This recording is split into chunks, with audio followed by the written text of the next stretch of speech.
For today's project, I'm up in my attic. This is my first time ever being up in this attic. You can see some old wiring here. That'll be coming out.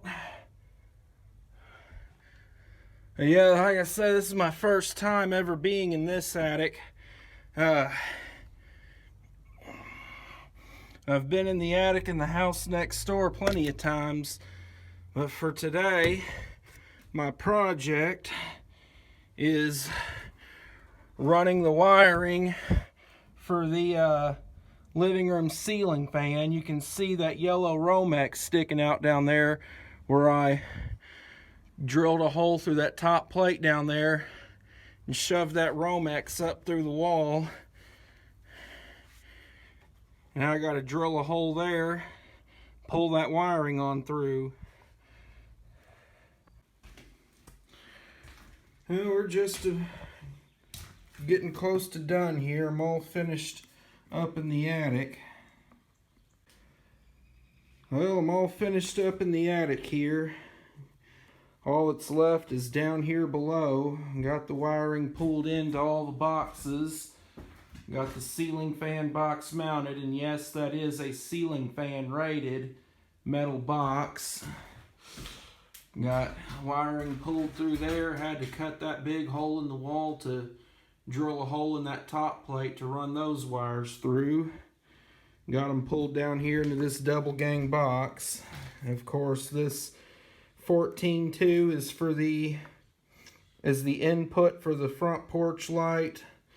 This one, the 12.2, is the output to the front porch light. And then this 12.3 is for the three-way switches. Got it all pulled in up there. Just got to get it all connected together. Get the switches in and get the ceiling fan in.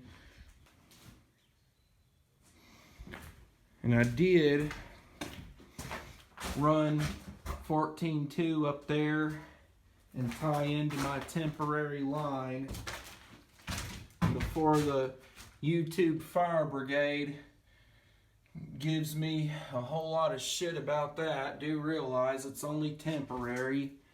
That's just to have the lights on until I can get the rest of the wiring done.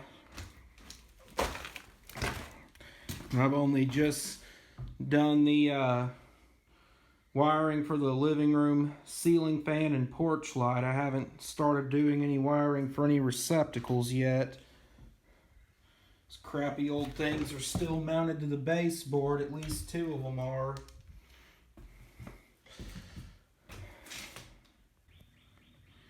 Here's what my splicing work looks like.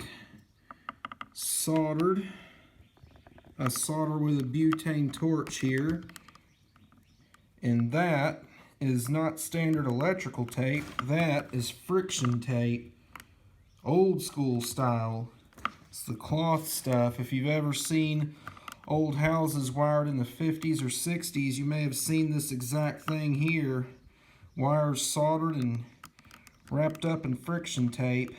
Kind of sticky on the outside too. This is real good stuff because unlike standard electrical tape, this doesn't come unraveled over time. Well, there's my soldering.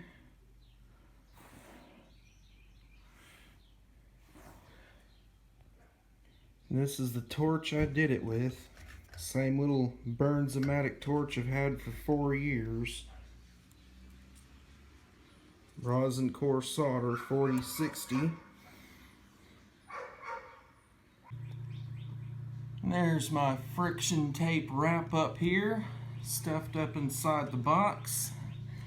Got neutral, switched hot, ground, ready for the ceiling fan.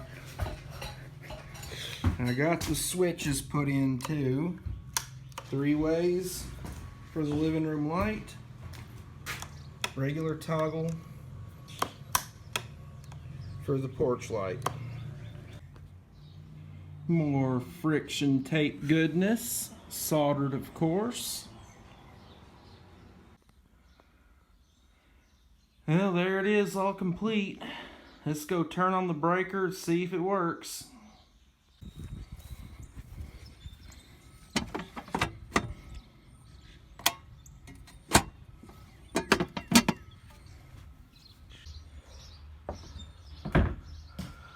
Living room lights on. And hit the switch, it goes off. Hit this other switch, it goes back on. Porch light is off. If I hit the switch, it goes on. All right. Now I can close this door. Don't need all that outside light now. Okay, cool. Now the fan doesn't work because I need a 5-speed wall choke for it, which I don't have, so the ceiling fan is just not hooked up, only the light is. And you can probably tell what I did with that light kit.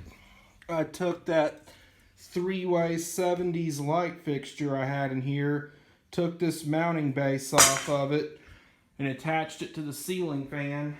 This was just a spinner ceiling fan that had no light kit, but it had the nut on the bottom of the motor you could take off to add a light kit, so that's what I did. And I had this round dish shade for it, which I think is a good match, so yep. Alright, thanks for watching. More to come later. Don't know when I'll be doing some more wiring. I just did this because I just so happened to come across the wire. Ooh, got a little sticking out there at Habitat for Humanity Restore. There we go. There we go. And I gotta get that old shit back there thrown out. Yeah, more to come later.